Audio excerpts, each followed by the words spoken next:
Hey everyone, welcome back to the channel. Today's story. Oh, it's a wild one. Literally.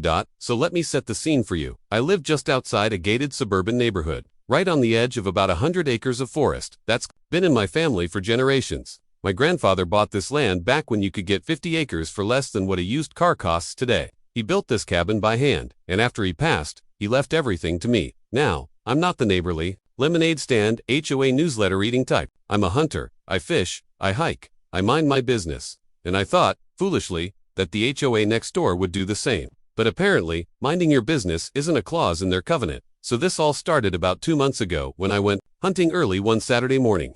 Deer season had just opened up, and I was doing what I've done every year since I was 16, heading out just before dawn, hiking into the deeper woods on my land, and setting up for the day. I bagged a nice 8-point buck that morning. Clean shot, quick drop, humane. I field dressed it and hauled it back to the cabin. Nothing out of the ordinary. But that's when things started to go sideways. 3 days later, I got a letter.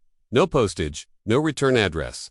Just a typed envelope, tucked under a rock on my porch. It read, "You are in violation of HOA Policy 7.12, regarding the discharge of firearms within community limits. Hunting is strictly prohibited. Cease all activity or face further action." I wish I was making that up.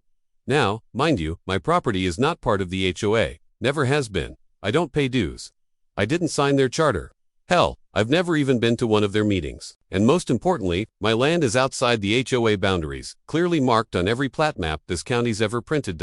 So I thought, okay, maybe some overly enthusiastic HOA board member doesn't realize where the line is. I grabbed my phone, snapped some photos of the map, highlighted the boundary lines, and walked down to the HOA office. I was polite, friendly. Even I walked in and introduced myself to the woman at the front desk. Karen. Yes, her real name. Yes, it's fitting. I explained the situation and handed her the documents, showing that my land wasn't within their jurisdiction. She took one glance and said, "Well, people from the neighborhood can still hear the gunshots. It's disturbing. The peace." I said, "Ma'am, this is legal hunting on private property during open season. If someone doesn't like the sound of a rifle in the woods, maybe they shouldn't have bought a house next to 100 acres of forest." She didn't like that. A week later, I got an official fine in the mail.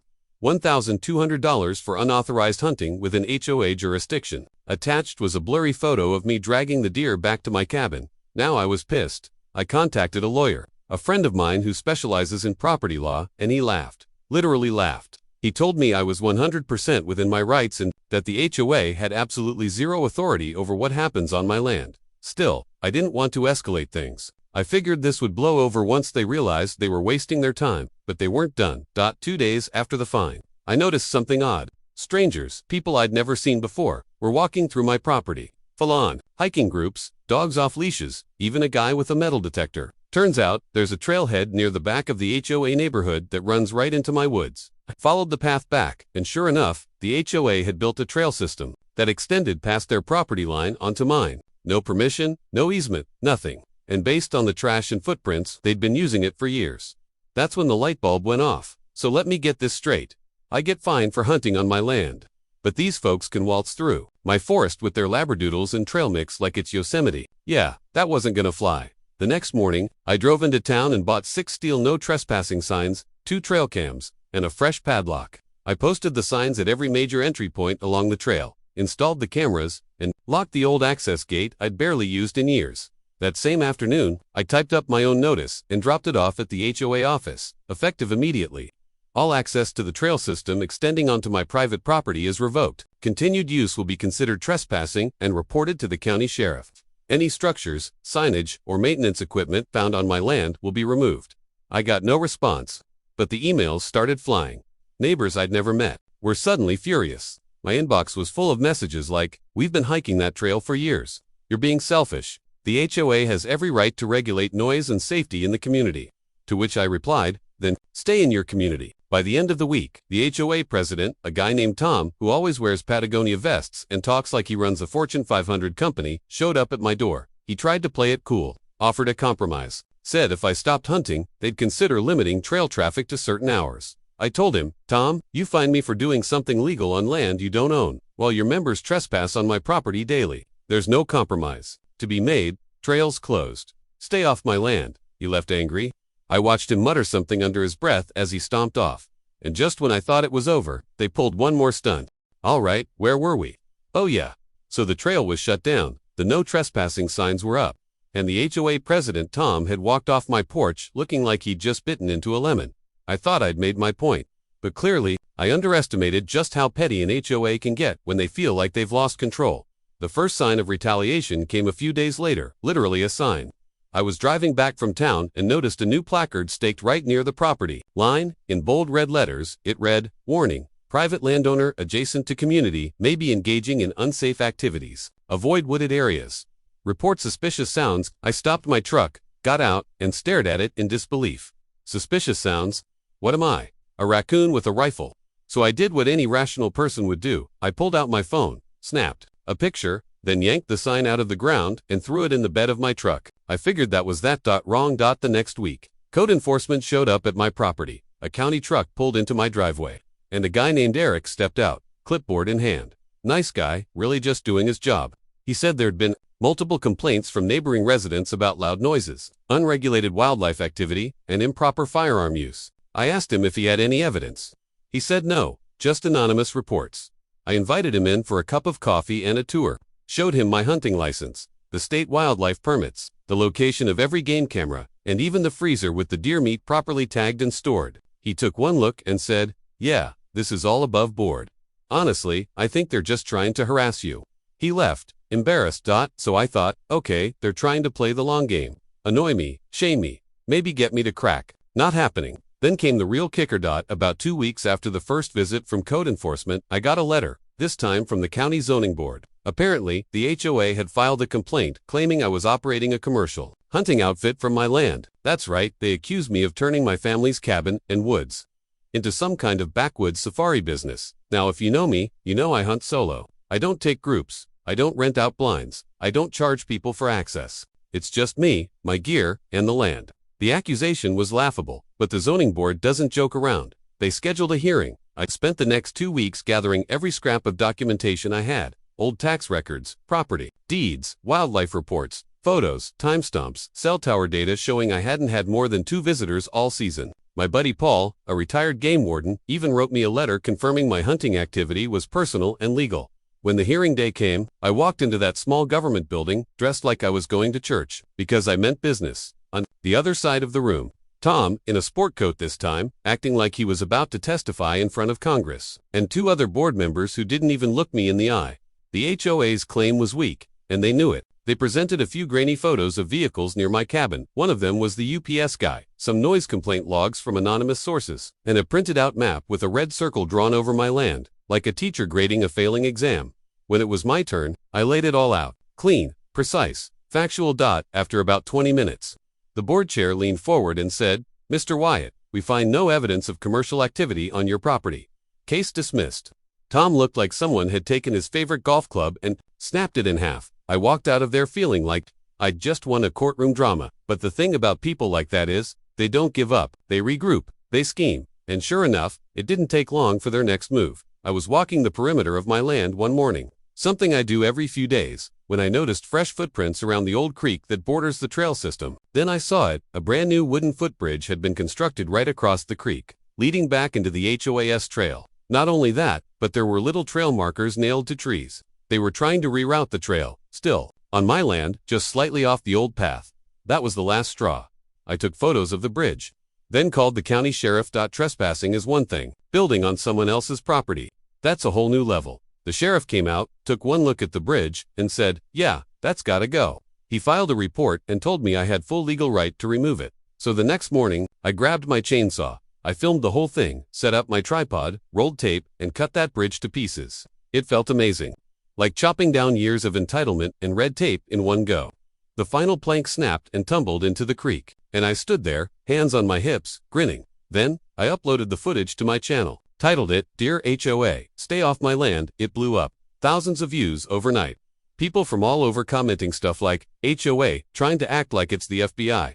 Good for you, man, they had it coming. Protect your land, that's your right." And just like that, public opinion turned. Even a few folks in the neighborhood messaged me privately to say they were tired of the HOA's nonsense.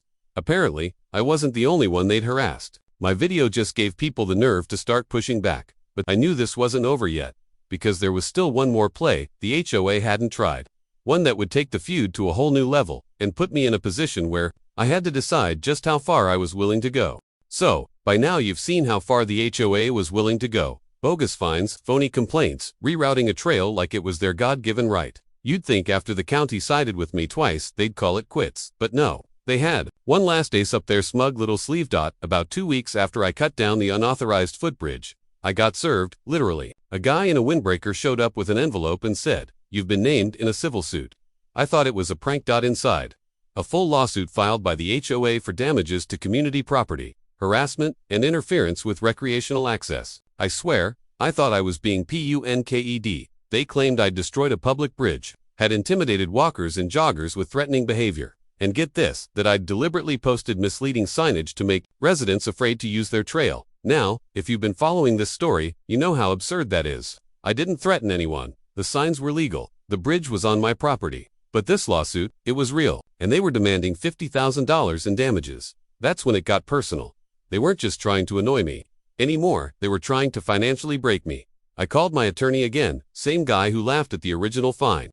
This time, he wasn't laughing. "They're trying to bury you in court fees," he said. "They know they'll lose, but they're hoping the process itself wears you down." That lit a fire in me. I'd spent months being harassed, trespassed on, dragged through pointless hearings, and now they wanted to sue me for defending my own land. Fine, if they wanted a court case, they were going to get one, so I countersued. I filed my own claim: trespassing, property damage, illegal construction, and emotional distress. I attached the videos, photos, witness statements, and documentation. I even found old survey maps from the county archives that proved, without a doubt, the HOA's trail system crossed onto my land for at least 300 feet. When the HOA board got word, I was fighting back. Tom, you remember Tom, tried to settle. He emailed me personally, said the lawsuit had gone too far, that emotions had run high, and that they'd consider dropping their complaint if I removed my countersuit and allowed trail access. Again, I didn't even respond. The trial date was set. I showed up in court with everything. My lawyer came in with a binder so thick it looked like he was preparing for a federal case. And when the judge asked for opening statements, my attorney didn't hold back. He laid it out like a movie plot: a private landowner with clear legal rights, an overreaching HOA with a history of boundary violations, a pattern of harassment, false reports, and illegal construction, and finally, an attempt to weaponize the legal system to intimidate someone into submission. By the time he was done, the judge looked more annoyed at the HOA than I was. Tom, trying to stay composed, argued that the trail had been used peacefully for years and that removing it had disrupted community harmony. The judge cut him off. "Mr. Richards, peaceable use does not override legal ownership. You cannot build, manage, or profit from land you don't own, period." The trial lasted a full day, but in the end, it wasn't even close. The judge dismissed their lawsuit entirely, called it frivolous and retaliatory. Then he turned to my countersuit. He awarded me $18,000 for trespassing and illegal construction, $7,000 for legal fees, a court-awarded injunction banning the HOA from constructing or maintaining any trail within 100 feet of my property line end. The best part, the judge also ordered the HOA to send a written apology, certified and signed. Acknowledging their misconduct, I walked out of that courthouse like I'd just dropped the game-winning touchdown in the Super Bowl. And if you're wondering, yes, I framed the apology letter, hung it right inside the cabin. But here's the part most people don't expect. I didn't just win legally. I won in the neighborhood too. After the story hit my YouTube channel, it exploded tens of thousands of views, then hundreds of thousands. I started getting emails from people all over the country with their own HOA horror stories. And something incredible happened. People from that very neighborhood started messaging me with support. One guy told me he'd been fined for putting up solar panels. Another got cited for having a flagpole that was too tall. One woman, bless her, said she'd been fined because her garden was not in line with community aesthetics. The floodgates opened. About a month later, I heard that 3 of the HOA board members resigned, including Tom. There's even talk of the whole HOA being dissolved, or at least overhauled. But I wasn't done yet.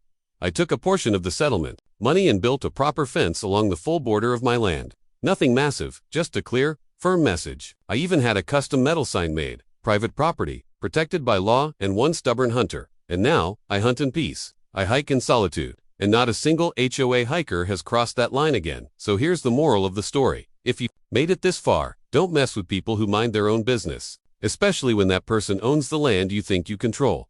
Respect is a two-way street, and if you take something that doesn't belong to you, even a trail, don't be surprised when it all comes crashing down. Thanks for listening. If you liked this story, don't forget to like, subscribe, and hit that bell. More tales from the edge of the forest coming soon. Stay wild out there.